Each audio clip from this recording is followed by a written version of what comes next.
నమస్తే, welcome to Suman TV. తీర్థయాత్రలకి చాలా మంది వెళ్ళాలనుకుంటారు. అయితే బస్సులో అంత దూరం ప్రయాణం చేయక చాలా మంది తమ ప్రయాణాన్ని విరమించుకుంటారు. దీనికోసమే ఒక అద్భుతమైన యాత్రను ఈ రోజు నేను మీ ముందుకు తీసుకొచ్చాను. అదే భారత్ గౌరవ్ యాత్ర. అయితే అయోధ్యలో శ్రీరామ కళ్యాణ యాత్ర వినడానికి చాలా అందంగా వినసొంపుగా ఉంది కదా. మరి ఈ యాత్ర విశేషాలు, అసలు ఈ యాత్ర ఎన్ని రోజులు ఉంటుంది, ఎక్కడి నుంచి స్టార్ట్ అవుతుంది, ఎలాంటి ఫెసిలిటీస్ ఉంటాయి, ఇవన్నీ కూడా ఈ రోజు మనం తెలుసుకుందాం. మనతో పాటు విజయ్ కుమార్ శర్మ గారు ఉన్నారు, ఆయన అడుగుదాము. నమస్తే గురుగారు. నమస్తే అమ్మా. యాత్ర అనేది అంటే అయోధ్యలో శ్రీరామ కళ్యాణ యాత్ర వినడానికి ఎంతో వినసొంపుగా ఉంది. అసలు ఈ యాత్ర ఎన్ని రోజులు ఉంటుందండి, ఎక్కడి నుంచి స్టార్ట్ అవుతుంది? చెన్నైలో జనవరి 24వ తేదీ ప్రారంభమవుతుంది. ఫిబ్రవరి 5 వరకు 12 రోజుల పాటు ఈ యాత్ర కొనసాగుతుంది. ఈ యాత్ర ఇందాక మేడం గారు చెప్పినట్టు అయోధ్యలో శ్రీరామ కళ్యాణ యాత్ర. అయోధ్య రామ మందిరం జనవరి 22వ తేదీ ప్రధాని మోడీ గారు రాముల వారిని ప్రతిష్ఠించిన అనంతరం 24వ తేదీ బయలుదేరి 28వ తేదీ అక్కడ మన తెలుగు వారందరి తరపున కూడా కళ్యాణ మహోత్సవాన్ని వైభవంగా కనులారా వీక్షించటానికి సరయూ నదీ తీరమున ప్రత్యేకమైనటువంటి ఏర్పాట్లు చేశాం. ఇందులో విశేషంగా 2 జ్యోతిర్లింగాలు, 9 శక్తిపీఠాలతో పాటు అయోధ్య రాముల వారి దర్శనం కూడా ఉంటుంది.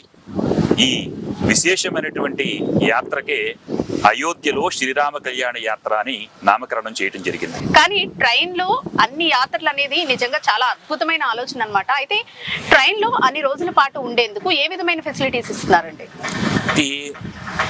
ఇందాక అంటే మీ ఉద్దేశం ప్రకారంగా ఎక్కువ జర్నీ అనేది ఉన్నప్పుడు బస్సుల్లో లేడీస్ కానీ జెంట్స్ ఈవెన్ పెద్దవాళ్ళు యాత్ర అనగానే చాలా 60 సంవత్సరాలు దాటిన వాళ్ళు చాలా మంది ఉంటూ ఉంటారు.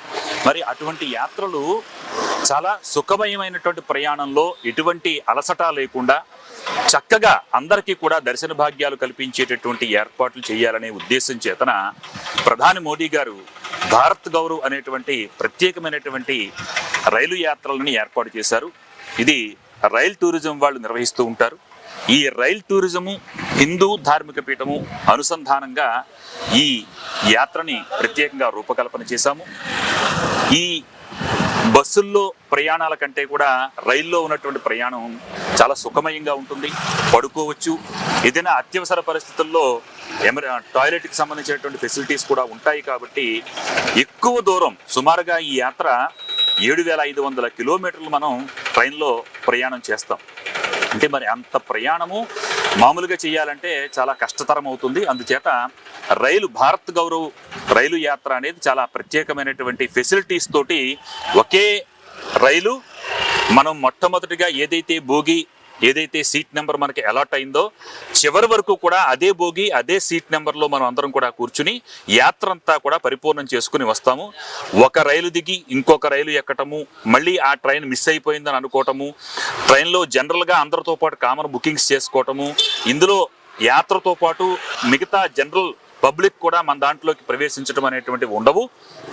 కేవలం అయోధ్యలో శ్రీరామ కళ్యాణ యాత్రకు వచ్చేటటువంటి యాత్రికులు మాత్రమే ఈ యాత్ర స్పెషల్ ట్రైన్ లో ఉంటారు. పిల్లలు అంటే ఏ వయసు వారు ఈ యాత్రకు రావచ్చు? అలాగే ఒకవేళ చిన్న పిల్లలు ఉంటే గనక వాళ్ళకి ఎలాంటి సదుపాయాలు కల్పిస్తారు? యాక్చువల్ గా ఇందులో పిల్లలు ఒక 4 మాత్రమే ఉన్నారు. పిల్లలు అందరూ కూడా పెద్దవారు, సుమారుగా 56 సంవత్సరాల నుంచి 84 సంవత్సరాల వయసు వారు అందరూ కూడా ఎక్కువగా ఉన్నారు. సుమారుగా 90% మంది ఈ వయసు వాళ్ళే ఉన్నారు. కొంతమంది మట్టుకు 35 ఏళ్ళు 40 ఏళ్ల వయసు వాళ్ళు, కొంతమంది వరకు ఒక 15% మంది వాళ్ళు ఉంటారు. అందరికీ కూడా ప్రయాణంలో పిల్లలు చెబితే వింటారు, లేకపోతే తల్లిదండ్రులు కేరింగ్లో ఉంటారు. పెద్దవాళ్ళకి శారీరకమైనటువంటి శ్రమ ఉంటుంది, ఆరోగ్య పరిస్థితులు సహకరించవు. అదేవిధంగా మీరు బస్సులో ఎక్కువసేపు కూర్చుంటే కనుక కాళ్ళ నొప్పులు ఇలాంటివన్నీ ఉంటాయి. ట్రైన్ ఫెసిలిటీ కాబట్టి వారికి ఎటువంటి ఇబ్బంది లేకుండా వాలంటీర్ సర్వీస్ని మేము ప్రత్యేకంగా ఏర్పాటు చేసి వాళ్ళని కేర్ టేకర్గా ఒక 25 మంది లేదా 30 మందికి ఒక కేర్ టేకర్ని మేము చూసుకుని వాళ్ళు ఈ యాత్ర అంతా కూడా పరిపూర్ణంగా ఎటువంటి ఇబ్బందులు లేకుండా పరిపూర్ణం చేసుకుని రావడానికి వాలంటీర్ సర్వీస్ని మేము ప్రత్యేకంగా ఏర్పాటు చేసాం. ఫుడ్ కి సంబంధించి ఎలాంటి ఫెసిలిటీస్ ఉంటాయి? అలాగే అంటే అక్కడ ఉన్న రెస్టారెంట్స్ లోనే మీరు ఫుడ్ ప్రొవైడ్ చేస్తారా, లేదంటే వేరే ఏమైనా సదుపాయాలు? ఇది అందరికీ సాధారణంగా వచ్చేటటువంటి డౌట్. మనం ఇతర ప్రాంతాల వారి యొక్క ఆహార అలవాట్లకి మనం దూరంగా ఉంటాము. మన సౌత్ ఇండియన్ దక్షిణ భారతదేశంలో ఉన్నటువంటి భోజనాలు మన ఇంటి భోజనం కోసం ఎక్కువగా చూస్తూ ఉంటారు. మిగతా యాత్రలకు వెళ్ళినప్పుడు మనం ఏ యాత్రలు ఎక్కడికి వెళ్ళినా సరే అక్కడ ఉన్నటువంటి రెస్టారెంట్లో భోజన సదుపాయాలు ఏర్పాటు చేస్తారు చాలామంది. కానీ దాన్ని దృష్టిలో పెట్టుకుని ఆరోగ్యం కనుక పాడైపోతే యాత్ర సుఖమయంగా జరగదు. కాబట్టి మేమేం చేశామంటే ప్రత్యేకంగా వంట బ్రాహ్మణులను తీసుకెళ్లి శాకాహార భోజనము, మనం తీర్థయాత్రలు పుణ్యక్షేత్రాలన్నీ కూడా చూస్తున్నాం కాబట్టి ఉల్లి వెల్లుల్లి అనేటువంటివి వాడకుండా ప్రత్యేకంగా ఇంటి భోజనం ఏ విధంగా అయితే ఉంటుందో ఆ విధమైనటువంటి భోజనం మీకు హోటల్స్లో ఉంటే హోటల్స్ దగ్గరికి మా వాళ్ళే వచ్చి మీకు సర్వీస్ చేస్తారు. మీరు ఎక్కడైనా ఉదాహరణ ఈ గైలో పిండ ప్రదానాల కార్యక్రమం జరుగుతున్నప్పుడు మధ్యాహ్నం 2 అయిపోతుంది. మళ్ళీ మీరు వేరే చోటకు వచ్చి భోజనాలు చేయాలంటే ఆలస్యం అవుతుంది. కాబట్టి ఆ ప్రదేశం దగ్గరికే మా సర్వెంట్లందరూ కూడా మీ దగ్గరికి భోజనాన్ని తీసుకొచ్చి మన ఇంటి భోజనాన్నే మీ దగ్గరికి సర్వీస్ చేయడం జరుగుతుంది. ఉదయం కాఫీ టీ పాలు అల్పాహారము, మధ్యాహ్నం భోజనము, సాయంత్రం కాఫీ టీ పాలు, స్నాక్స్, షుగర్లెస్ కూడా ఉంటుంది. అదేవిధంగా రాత్రి అల్పాహారాలు. మొత్తం 12 రోజులకి కూడా మన ఇంటి భోజనం ఏదైతే ఉంటుందో అదే విధంగా వంట బ్రాహ్మణుల చేత వండించి ప్రత్యేకంగా మీ అందరికీ కూడా వడ్డన చేయడం జరుగుతుంది. ట్రైన్ లో బాత్రూమ్ ఫెసిలిటీస్ అనేవి మనకి కొంచెం కంజెస్టెడ్ గా అలా ఉంటాయి కదా, సో మరి స్నానాలకి వాటికి కూడా ట్రైన్ లో అదే బాత్రూమ్స్ అనేవి ఉంటాయండి? ట్రైన్ లో స్నానం చేయడం అవకాశం ఉండదమ్మా. ఖచ్చితంగా మనం పూరి, అదేవిధంగా మధుర, ఉజ్జయిని, గయ ఈ 4 ప్రదేశాల్లో కూడా యాత్రికులకి స్నానాలు చేయడానికి కావాల్సినటువంటి ఫెసిలిటీస్, అది హాల్స్, అదేవిధంగా రూమ్స్, డ్రెస్ చేంజ్ చేసుకునేటటువంటి రూమ్స్ ఫెసిలిటీస్ అన్ని కూడా మేము కల్పిస్తాము. ఇది యాత్రలో అంతర్భాగమే. అందులో భాగంగా మనం 2 రోజులు కాశీలోని, అదేవిధంగా మరొక 2 రోజులు కాట్రా వైష్ణోదేవి శక్తిపీఠం దగ్గరికి వెళ్ళడానికి, జమ్మూ సరస్వతి అమ్మవారి దర్శనం చేయడానికి మనం కాట్రాలో మనం స్టే ఇస్తాము. అందుచేత ఎవ్వరూ కూడా ట్రైన్లో స్నానం చేసే ఇబ్బంది పడాల్సిన అవసరం లేదు. మీకు ఎక్కడికక్కడ ఏదైతే ఫెసిలిటీస్లో మేము ఇచ్చి కల్పించి స్నానాలు చేయడానికి సదుపాయాలన్నీ కూడా మేము బయట కల్పించిన తర్వాతే మనం శుచిగా స్నానాలు చేసే మనం యాత్ర స్థలాలకి, సందర్శన క్షేత్రాలకు వెళ్ళి ఆ స్వామి అమ్మవారిని దర్శనం చేసుకుంటాం. మనం ఒక 10-20 మందితో ఏదైనా టూర్ ప్లాన్ చేసుకున్నాం అనుకోండి, వాళ్ళందరినీ ఆర్గనైజ్ చేయడం చాలా కష్టంగా ఉంటుంది. మరి ఒక ట్రైన్ అంతమందిని యాత్రకు తీసుకెళ్తున్నప్పుడు ఆర్గనైజ్ చేయడానికి అంటే ఏ విధమైన ఏర్పాట్లు ఉంటాయండి? ఇక్కడ అందరూ కూడా చాలామంది గురువుగారు ఇంకా 600 మందిని మేము వెళ్తున్నాము, మాకు కంఫర్ట్గా ఉంటుందా అనేటువంటి డౌట్ వ్యక్తపరుస్తారు. మీరు దాన్ని మైండ్లో తీసేయాలి. ఫస్ట్ మీరు కేవలము ఒక 25 లేదా 30 మంది మాత్రం కలిసి మీరు వెళ్తున్నారని భావనలో ఉండాలి. ఈ 600 మందిని ఆర్గనైజ్ చేయడానికి మాకు సుమారుగా 35 మంది వాలంటీర్లు ఉంటారు, ఒక 20 మంది టూర్ కోఆర్డినేటర్లు ఉంటారు, ఒక 5 టూర్ మేనేజర్లు ఉంటారు. మేము అడ్మినిస్ట్రేషన్ చేసేటటువంటి వాళ్ళందరూ కూడా మేముంటాము. ఇదంతా కూడా మాకు బాధ్యత.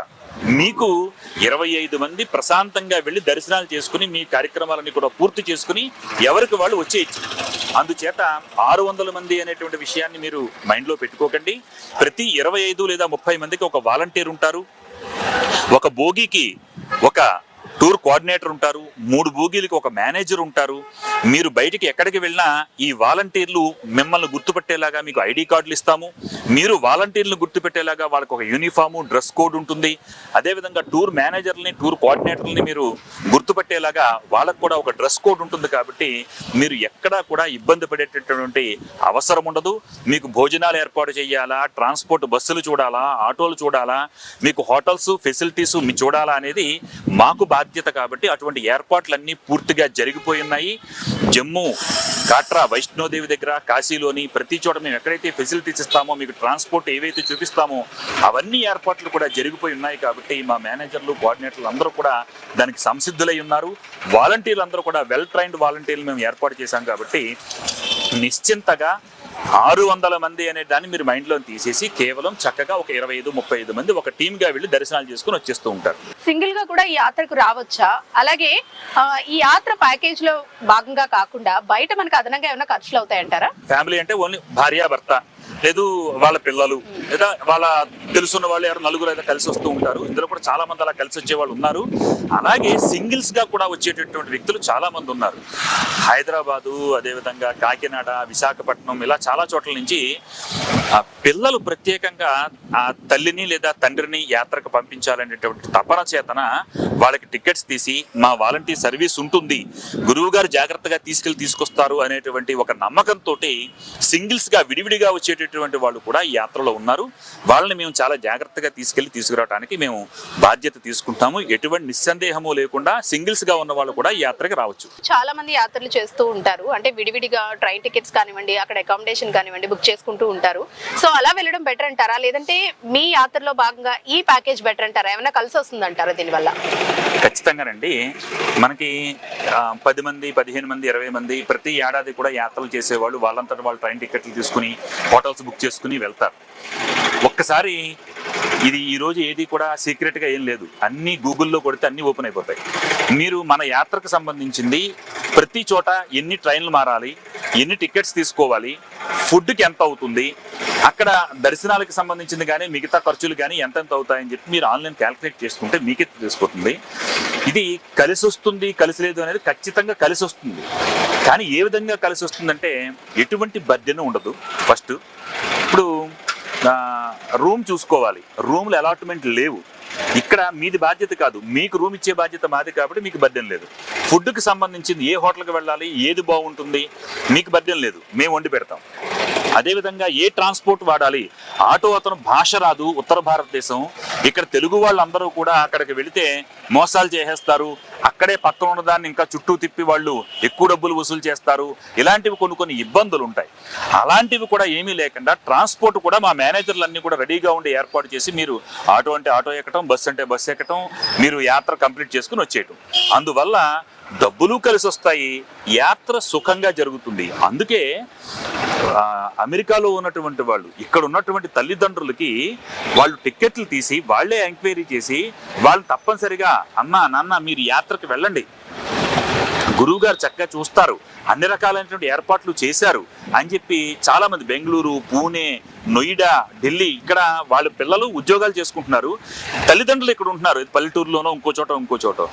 అందుచేత వాళ్ళందరికీ కూడా ఇది వాళ్ళు లీవులు పెట్టుకోవాలి, తల్లిదండ్రులు దగ్గరుండి తీసుకెళ్ళాలి, పిల్లలకి స్కూల్స్ సెలవులు ఉండవు కాబట్టి వాళ్ళందరూ కూడా తల్లిదండ్రుల కోసం ప్రత్యేకంగా టిక్కెట్లు తీసి తల్లిదండ్రుల్ని యాత్రలో పంపిస్తున్నారు. చాలా మంది తల్లిదండ్రులు తీర్థయాత్రలకు వెళ్దాం అనుకుంటూ ఉంటారు పెద్దవాళ్ళు, కానీ తీసుకెళ్లే వాళ్ళు ఉండరు, తీసుకువెళ్ళినా వెనక కేర్ చేసే వాళ్ళు ఉండరు. సో పిల్లలు తీసుకువెళ్ళాలి అంటే వాళ్ళ బిజీ లైఫ్ స్టైల్లో ఇవన్నీ చేయడం కాస్త కష్టంతో కూడుకున్న పని. కానీ మీరే ఒక కేర్ టేకర్ గా ఉండి వాళ్ళు తీసుకెళ్ళడం అనేది నిజంగా పిల్లలు పెద్దవాళ్ళకి ఇచ్చే ఒక గిఫ్ట్ అని చెప్పుకోవాలి. ఫైనల్ గా ఒక్కటి చెప్పండి గురువు గారు, ఇది బుకింగ్ విధానం ఏ విధంగా ఉంటుందండి అసలు? ఇది మీరు రైల్ టూరిజంలో డైరెక్ట్ గా వెళ్ళి బుక్ చేసుకోవచ్చు. అది కేవలం ఒక 19 టికెట్లు 15 టికెట్లు ఉన్నాయి అంతే. స్వామివారి యొక్క రాముల వారి యొక్క అనుగ్రహం చేతన బుకింగ్స్ అన్ని కూడా పూర్తయిపోయి ఒక బోగి అదనంగా పెంచడం వల్ల కొన్ని సీట్లు మాత్రమే అందుబాటులో ఉన్నాయి. అదేవిధంగా హిందూ ధార్మిక పీఠంకి మీరు నెంబర్కి ఫోన్ చేసి వాట్సాప్లో ఆధార్ కార్డు పెట్టి చెబితే ఆ బుకింగ్ సంబంధించినటువంటి ప్రాసెస్ అది కూడా చెబుతాను. అందరూ కూడా అతి తక్కువ రోజులు ఉన్నాయి కాబట్టి ఈ బుకింగ్ కూడా ఒక 4-5 రోజుల్లో మేము ముగించదలుచుకున్నాము. అందుచేత మిగతా ఏర్పాట్లు చేయాలి. కొత్తగా బుక్ చేసుకున్న వాళ్ళకు కూడా ఫెసిలిటీస్ మేము చూడాలి కాబట్టి దయచేసి ఎవరైనా ఆసక్తి ఉన్నవారు ఉంటే కనుక తప్పనిసరిగా హిందూ ధార్మిక పీఠం నెంబర్కి ఫోన్ చేసి ఈ వివరాలు అవి తెలుసుకుని ఆధార్ కార్డు పంపించి మీ సీట్స్ ని రిజర్వ్ చేసుకోండి. సో ఇందులో చాలా మంది పెద్దవాళ్ళు కూడా యాత్రకు వస్తూ ఉంటారు. సో ఆరోగ్యానికి సంబంధించి చాలా జాగ్రత్తలు తీసుకోవాల్సి ఉంటుంది. సో ఏదైనా మెడికల్ ఎమర్జెన్సీ వస్తే మరి ఏం చేస్తారండి? ఈ విషయాన్ని మేము దృష్టిలో పెట్టుకుని అందరూ వచ్చే వాళ్ళందరూ కూడా 56 నుంచి 80 ఏళ్ల వయసు వాళ్ళందరూ ఉన్నారు కాబట్టి పెద్దవాళ్ళు కాబట్టి in case of any emergency ఏది వచ్చినా సరే మనకి రైల్లో 3 డాక్టర్లు ఉంటారు. ఈ డాక్టర్లు నిరంతరం కూడా మనతో పాటే ట్రావెల్ చేస్తారు. బీపీ చెకింగ్ మిషను, అదేవిధంగా షుగర్ టెస్ట్ మిషన్స్, ఆక్సిమీటర్స్ ఇవన్నీ కూడా దగ్గర పెట్టుకుని ఇంజెక్షన్స్, ఎమర్జెన్సీ ఇంజెక్షన్స్, ట్యాబ్లెట్స్ ఇవన్నీ కూడా మేము దగ్గర పెట్టుకుని డాక్టర్ అసిస్టెన్స్ కూడా మీ అందరికీ కూడా ఏదైనా in case of any emergency వస్తే మేము కేర్ చేసుకోవడానికి కూడా సిద్ధంగా ఉన్నాం. Right, thank you. You so much అండి. చూసారు కదా, అయోధ్యలో శ్రీరామ కళ్యాణ యాత్ర ఎంతో అద్భుతమైన ఆధ్యాత్మిక యాత్ర. ఈ యాత్రలో భాగం కావాలి అనుకుంటే కనుక మీరు కింద స్క్రోల్ అవుతున్న నంబర్స్ కి కాంటాక్ట్ చేసి బుకింగ్స్ చేసుకోవచ్చు. అయితే ఇది ఒక పెద్ద అద్భుతమైన అవకాశం అనే చెప్పుకోవాలి. ఎంతో బిజీగా ఉండే పిల్లలు తల్లిదండ్రులకు ఇచ్చే ఒక అతిపెద్ద గిఫ్ట్ గా కూడా మనం దీన్ని చెప్పుకోవచ్చు. దగ్గరుండి పేరెంట్స్ ని తీసుకెళ్లలేని వాళ్ళు కూడా జస్ట్ ఒక్క ఈ నెంబర్ కి కాంటాక్ట్ చేసి బుకింగ్ చేసుకుంటే చాలు. పేరెంట్స్ ని అతి జాగ్రత్తగా తీసుకొచ్చే బాధ్యత అయితే మీరు తీసుకుంటున్నారు.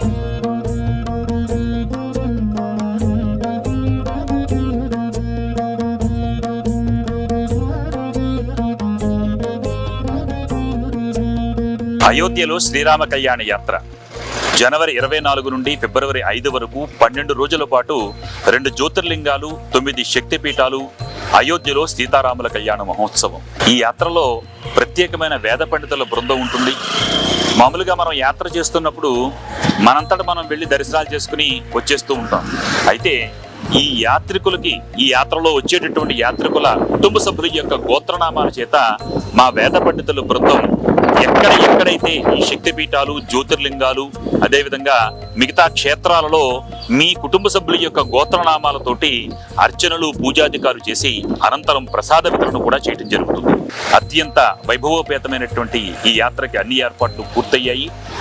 యాత్రికులు ఎటువంటి ఇబ్బంది పడకుండా భోజన సౌకర్యాలు, శాకాహార భోజనము, మన ఇంటి వంట, డాక్టర్ సదుపాయము, ప్రతి 25 లేదా 30 మందికి కలిపి ఒక వాలంటీర్ సర్వీసు, ఒక బోగీకి ఒక కోఆర్డినేటరు, 3 బోగీలకి ఒక మేనేజర్తో పాటు మీకు ఎటువంటి ఇబ్బంది లేకుండా రూములు, అదేవిధంగా స్నానాలు చేయడానికి ఫెసిలిటీసు, ఇవన్నీ కూడా మా నిర్వాహకులమే హిందూ ధార్మిక పీఠం తరపున బాధ్యత తీసుకుని అందరినీ కూడా క్షేత్ర దర్శనాలు చేయించి తిరిగి గమ్యస్థానాలకు చేసేటటువంటి బాధ్యత తీసుకున్నాము.